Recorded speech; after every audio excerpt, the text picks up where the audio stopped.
Hello! Have you ever wondered what it's like to be a games designer? Well, fear not, because we have an interview with Kedric Winks.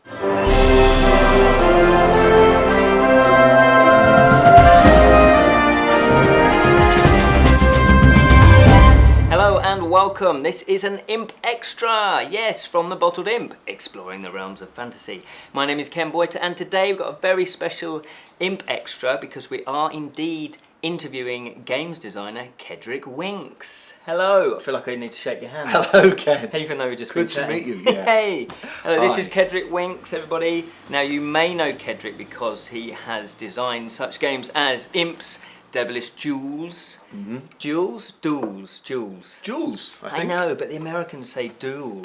Okay. Like duels. Anyway, he's also done Ghost Hunter series of games, which are these. Just thought we'd show you them. There's loads of these now, isn't there? Yeah, You've just got another there's one. even one more, yeah. There's One more, Angels and Demons. Angels and Demons just come out. Yeah, and there's also Cadaver. Cadaver. Cadaver. How do you pronounce it? I'm just going to put this to bed once and for all. Go on. Cadaver. Cadaver. I've written a game called Cadaver. I don't know why I find it so difficult to say. Not I even a I tough even word. know what it means. Not even a tough word. I didn't even have to look it up. It means dead body, doesn't it? It does, yeah. I didn't even know. So there you go. Now, Kendrick and I have known each other now for a couple of years now. 2 years, is it? Yeah. Yeah, I think so. Because how did we Nearly. meet? Yeah, 2 years. It was 2 Dragon years. Meat, wasn't it? It was Dragon Meat briefly. Yes, because you Yes. were demoing. Which game were you demoing? I think we were demoing Cadaver. It was that, yes. Yes, and Yes. you were promoting your book. I was indeed. Your excellent book. Yes, there you go. Thanks for the plug. you're Slip you the welcome. money later. You're welcome. And yeah, so we just thought we'd catch up with you and see where you are now as a games designer. So as you say, you've just had another one of these Ghost Hunter packs Yes, done? we've just finished fulfillment actually of the latest Kickstarter campaign, which sort of happened throughout the late summer until now, which was the Ghost Hunter Angels and Demons deck. So with each deck we do a theme, and that's the theme we settled on. And when I say we, I mean myself and the backers. So we've settled done, yeah, on. because we've done a review of this particular You've one, done the Spirits, have you? Yeah, Okay, and so yep. these are standalone games, aren't they? They are and they're not. Yes, every single one's a standalone game, so you can just own that deck and you can play a game. But also they all work together, so they have the same core rules. Cool. Yeah. But the special rules that each new card introduces are different for each deck, and of course the artwork's different. And because of the different special rules, you get a different feel to each game. That's what It's a I slightly thought. different way of I've playing yet it. to play another deck actually, but I am going to a games day on Sunday, so I will be actually trying some more of these decks out. Okay. One thing that I don't think I've ever asked you, because we've done an interview previously at UK Games Expo, and this is like a real schoolboy question. Nothing wrong with it. Nothing wrong with it. How do you come up with your idea? I feel like Alan Partridge. How do you come up with your ideas? I'd love to be interviewed by Alan Partridge. Yeah, I think we all I mean, would, this is wouldn't we? good, but Alan Partridge would be Smell great. my cheese. That's a Partridge quote, I just in haven't case seen that that was. Yeah, thanks. So no, because I always think, you know, because I write and I kind of know how I come up with my ideas for when I write, but then I've never really had a flash of inspiration to come up with a board game or a card game. So okay, how does that work?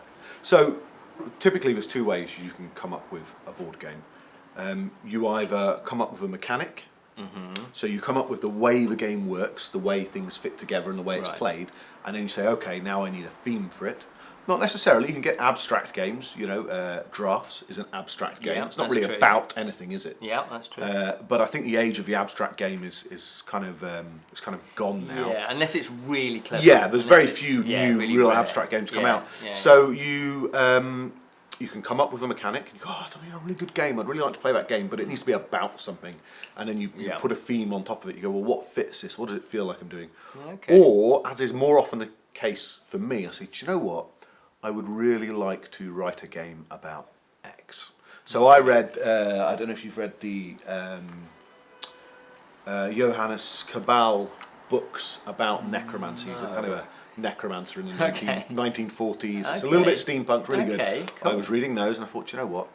This is the sort of necromancer I'd be interested in, a more Right. modern necromancer. Yes, I'd like to write a yes. game about that, and then So you were Later theme on. inspired, Yes, and then so I thought, say- how do I work out the Yeah. game from the yeah, theme? exactly. So Okay. I read about games design a fair bit, and Yeah. one of the clever things I read about games design is that in order for something to be a game, Yeah. it's either a representation of something Okay. or it's a contest for something. Right. Or it can be a mix of both. So it can be a contest for the best representation, for instance, charades. Oh, okay. Or it can be a representation of a contest, for instance, any war game. But you have to be one of those things. That's interesting. I didn't realise. Outside of those, it's not a game. So this one, for example, Cadaver. Yeah. You are trying to construct bodies, aren't you? You're trying to build bodies from that you've dug up, basically. So that's the construction side of it. So the representation side. Yes, it's actually you both. are being something. It's both, because there's a contest in there. It's who can raise the most bodies by dawn. I promise I'm not a weirdo. I just tend to gravitate to these dark kind of themes. Although it does say it's light-hearted necromancy. It is. No, it's a really good game. I'm not just saying that because I know you. I thoroughly enjoyed it. Yeah. It's a contest for who can raise the most bodies, but it's also a representation of being a necromancer. Okay. So there's escapism in there as well with the competition.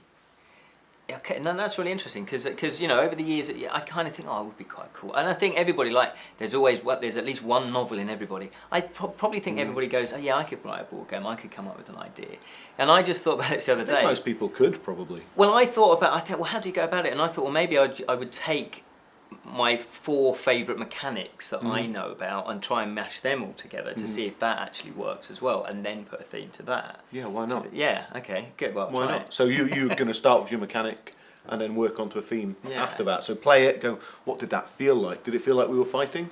Did it feel like we were competing in business empires? Right. What did that feel like? Yeah. And I guess there's obviously got to be the excitement factor in there as well, hasn't it? There's got to be that jeopardy. So I guess that's why you put a turn base. Yeah. Maybe if you count down to something, uncertainty. There always has to be uncertainty in games. Without uncertainty, it's not a game. And what do you think about the random nature? Because I really love Talisman, and I know that some gamers really hate Talisman because it's just a roll and move game as they see it, and there's too much randomness in it. Where do you see that in a game? I disagree in terms of Talisman. Okay, so you roll the dice, and then every single time you have a choice. You go left or you go right. Yeah. So choice is another key element in games design. Okay. Yeah. Too many choices, analysis paralysis, the game stalls. Not enough choice, and you're playing snakes and ladders. It's not really a game, right? That's true. So in Talisman, how many turns in a game of Talisman typically? Oh, maybe 100 each. Yeah, there's loads. That's 200 possible choices you've made throughout the game. So yes, the turn may be random, but over an entire game, it's not really random, is it? It works itself out because you rolled so many dice that they have to average out. And then each choice that you make, like if you pick a card, there's still choices about that as well. Do I keep the object? Do I drop the object or whatever? Or do I sell and that's not random, is it? Yeah. No, that's true. Okay, that's cool. So I don't know if you wanted to talk about this. I've sprung this on him. You've got a new game in development, or is that still hush hush? As in the... It's not. No, that's not hush hush at all. Okay. We'll Did you want to talk about that? This is. So there's a website called The Game Crafter, which allows you to produce prototypes. Yep.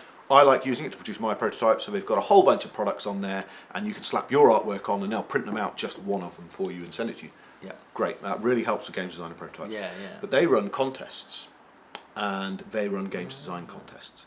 And I like to enter those contests because they've always got a strict set of criteria with them, which forces you to design outside of what you're comfortable with. So they may have a contest which says you must use this mechanic, and you go, well, I've never designed a game with that mechanic or whatever. So how am I going to set about designing? And it's great because it challenges you, and you've got an endpoint, right? All the games must be done and submitted by this date. Yeah. And the most recent one was they've got a piece of packaging that's like an envelope tuck box for cards. Okay. So it can only hold 18 playing cards. Oh, right. And their criteria was design a game which only uses 18 cards, no other components. And you showed me a little bit of it, didn't you? Yes, I did. I did. So, I worked on a game and I thought, right, what can I represent here with only 18 cards? So that's quite good in that respect because, like you say, whereas you might have gone, oh, this game could be 50 cards or 60 cards. Already, you're limited. It's like I remember being hired to write a play, and I actually, there was a restriction on it because it was mainly girls, because that was a theatre school, and it was mainly...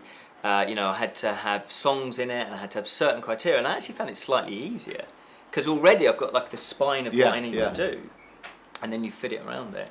Yeah, no, agreed. You're not just looking at this vast sort of world of choice. You've been told, no, you must work within these parameters, and that's nice. I quite like to have those boundaries. So so we've got 18 cards. I thought, right, what can I represent with that? And I don't know why. I think I was thinking about murder at the time. Yeah, that's Kedric. Quite dark. Yeah, And I thought, well, what does every murder need? And what are we told in detective novels? We need a means, a motive, and an opportunity. Yeah. So I thought, right, I'm going to write a game that asks people to combine those three elements to create a murder.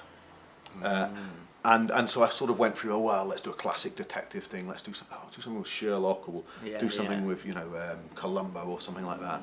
And I thought, no, let's narrow it even further. So we've gone for a very specific genre. We've gone for film noir. Excellent. So it is set in that kind of film noir aesthetic. Yeah. And the game, basically, one player is a judge who judges the other player's performance. So there's your contest. Yeah. Okay. And he will put out a killer and a victim. Then each other player, from these 18 cards that they have divided among them, has to choose a means, motive and opportunity for that killer to have killed that victim, and then explain to the judge in a sort of storytelling format exactly how that could have, and in fact did, within the world of the game, did occur. So there's your representation. They are representing a detective explaining a killing to the assembled cast of the mystery. Everybody likes them. Yeah, and then everyone has a go at that. In a couple of minutes explaining your killing, and then the judge basically judges the best. But the criteria for that then is very open. Was it the most entertaining? Was it the most sinister? The most believable? No, it's got a lot of potential, hasn't it? Because and that would obviously, like you say, depend on who you're playing it with, because somebody you think, I know that person's going to be really strict and they don't really like laughter. So you think, right, well, I won't make it too funny. So then I guess you would start tailoring your and that who you play with is very important as well, because you can kind of learn about people. So we were actually filming a video for it the other day to sort of accompany the entry into the contest, and I was playing with my wife. And two of her stories, a disenfranchised wife offed her husband. I was just about to say, have you got Satio? Not yet. We're going in a couple of weeks, and I'm missing. Have you? You know why, right? If you don't answer your phone, I'll know where you are. I'm looking. Phone your wife.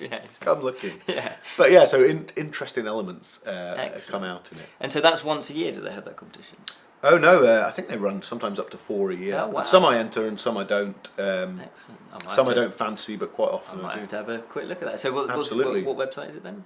Gamecraft. Thegamecrafter.com. So there you go. So anybody that wants to think that they've got an idea for a board game or a card game and want to get started, maybe that's a good way to get started. Excellent. Absolutely. Yeah. Absolutely. You don't need to use sort of fancy websites for producing your prototypes. Ultimately, you can write a game on post-it notes, and you can still play it. And actually, if you do that, and it's still a good game when you're shuffling post-it notes around, that's when you know you've got a really good game. Yeah, exactly. Yeah. If it's still a good game without all the fancy artwork and the graphic design. Well, talking of a good game, we know that you've also been designing a game called. Hey, here it is. This is the Bottled Imp. Yes, the Bottled Imp game, and this has just come back from the prototype people, like you say. So this is the box. This is our prototype box.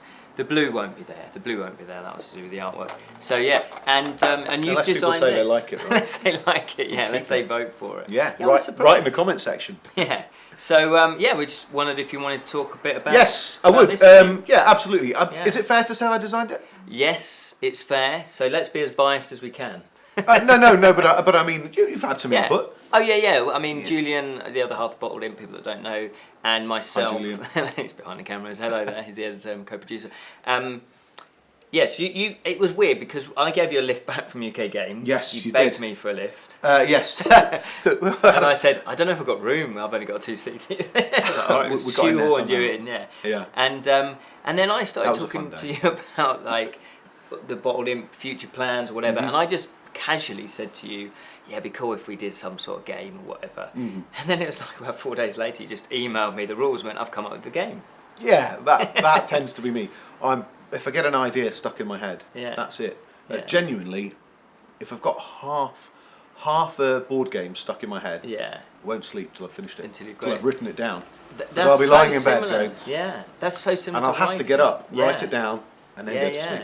Oh, isn't that interesting? So the thing was with the Bottled Imp, Where I based it on was a short story that I then put into my book. So it's the premise is that the Bottled Imp grants you your heart's desire. Yeah. So everybody wants the Bottled Imp. And that's kind of where you then ran with it, didn't you? Because Yes. Yeah. Imagine everybody's trying to get one object. Yeah.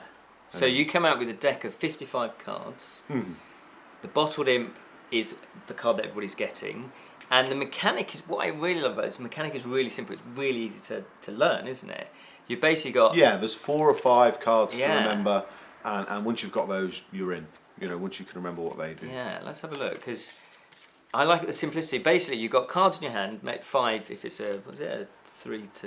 You start with 5, and then you can go up or down. Yeah. If you've got 3 to 6 players, you start with 5 cards, but if there's only 2 of you, you start with 7 cards. It just... If it's a smaller game with only 2 players, you have more options to start with. It does genuinely work with a 2-player, because I've played it with 2 players with about 3 or 4 different people, just 2-player, and it worked every time. Practiced a lot 2-player, and you know, you talk about randomness, and you think, and I'm at the end going, 2-player, it's all a bit random really, and Amy says, is it really random, Kedric? I've beat you 5 times in a row.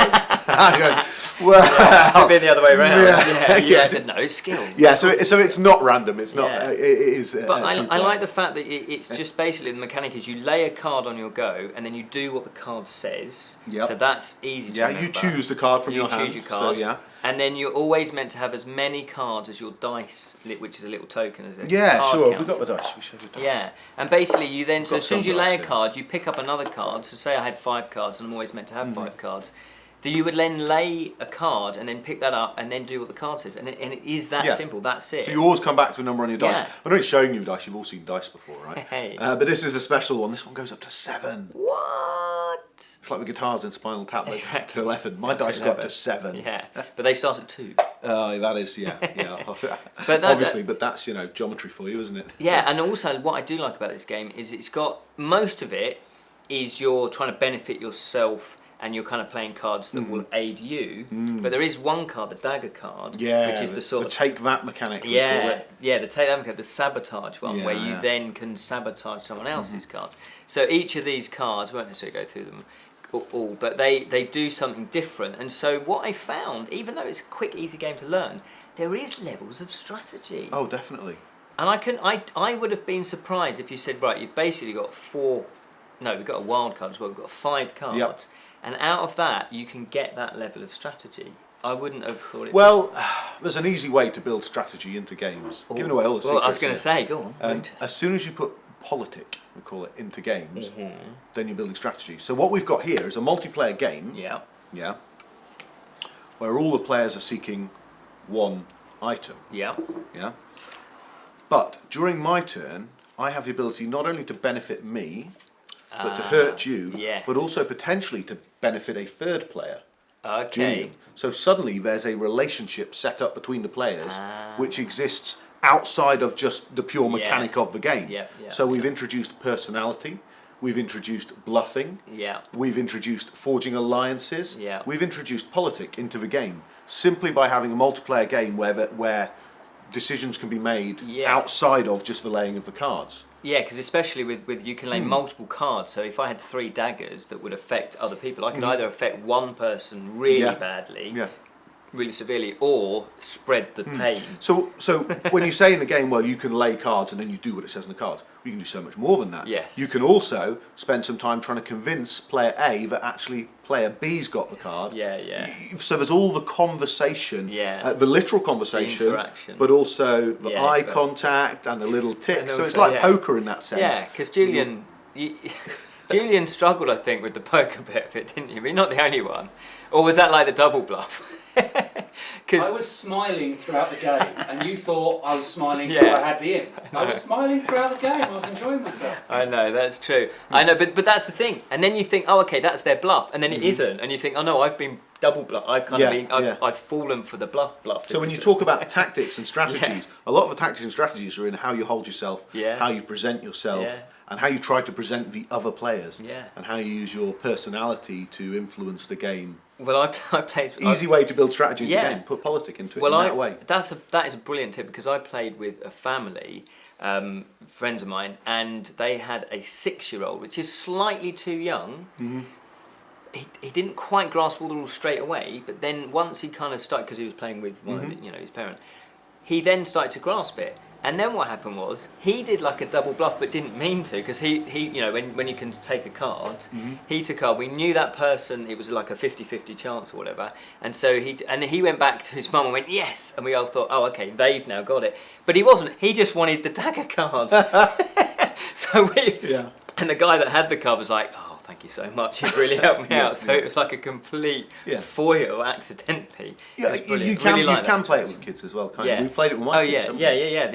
I think we have pitched it right in terms of eight and up, because it was an 8-year-old that seemed to understand it perfectly well, and they were doing fine with it. So I do like the interaction, and I do like the politics of it. I thought it was, and I just think as I keep saying, I was surprised at the simplicity of it, yet the complexity of it. I guess the nearest thing I've played is Love Letter, where you are, because you're trying to get one card, aren't you? But that's a slightly different mechanic going on as well, as far as I know. I can't totally remember, it's been a while since I played it. But it has that same sort of interaction, although I would maybe say this has slightly more interaction. Yeah, potentially. I mean, you talk about, well, there's cards you can use to affect yourself, affect other people. Actually, out of the 5 cards we've got here, only one of them truly doesn't affect other people. Yeah, that's true. That's true. Yeah, the pie and ale. The pie and ale card. You should get this game. Great card. Yeah, just for the pie and ale. It is a great game, especially as I took a photograph of a pie, a real pie, and then put the card next to it. I was that impressed by this pie. Yeah. And that encouraged me to have an ale. So. Yeah, exactly. Yeah, the pie and ale card allows you to bump your dice up. Yes. So allows you to get extra cards, which are extra cards you can use against your opponent, but it's also extra options and extra places to hide the imp, because the bigger hand you've got, the easier it is to hide the imp within your hand. Exactly. So yeah, that's the Bottled Imp game. There you go. Yeah, and we're really excited about it, and also, I mean, Julian won't mind me saying this. Julian isn't a massive gamer, and we wanted everybody who was involved with this project to be really involved with it. Otherwise, there's no point in, if somebody's not that enthusiastic about it, to do it. And I genuinely don't, and Julian's the same, and you're the same. We don't want to put our name to anything if we just think it's just, we'll just, palm it off onto people. We want good standard. And Julian really enjoyed it. He really enjoyed it the first time he played it, and it's like, yeah, cool. And I thought, right, that was my secret test. I didn't tell him that, but I thought if he likes it, he's the guinea pig. Yeah, it was kind of like, because he's a non-gamer. So yeah, it's simple enough for non-gamers. Yeah. And for the gamers out there, what you're realistically looking at is a good warm-up game. Yeah, take about 20 minutes, and also a good strong family game as well. And it's the sort of game that you definitely go, do you want another game? Even if it's just one more game. Sure. I mean, when I introduced it to the fact, we played 3 games in a row, because everybody because the first game you're all a little bit, okay, how are we doing it? Then you start to work it out towards the end. The second game you want to put your strategy, what you think is good strategy, into practice. And then the third game you definitely want to do it, because you then definitely think, yeah, I've nailed it now and I've won. Yeah. Or you might not have done, you think, no, I'll try again later on. There we go. So yeah, that's the Bottled Imp game. So that is the next venture. There's also good luck with the competition as well. With Noir, yeah. With Noir, Thanks very much. We'll see how it goes. I mean, it's it's my hobby at the end of the day. It's a fun thing for me to do. So hopefully that'll go well. Good. Well, thank you so much for shaking. I like to do formality at the bottom. Yes. As you can see in my shirt and tie. No, thanks for having us on. Thank you. And thank you very much for watching. Hopefully you've enjoyed that. Hopefully you got a few hints and tips if you're thinking of making your own board game or card game. Do it. Remember, do it. Why not? It's a lot of fun. Why not? Yeah, exactly. Anyone can. Yeah, and it's a very creative project to do. And I do know there's obviously there's Kickstarter, there's Indiegogo. So if you feel like you can actually, you do want to do it, go for it. Thank you so much for watching. Until next time, remember to keep it unreal, especially if you make games.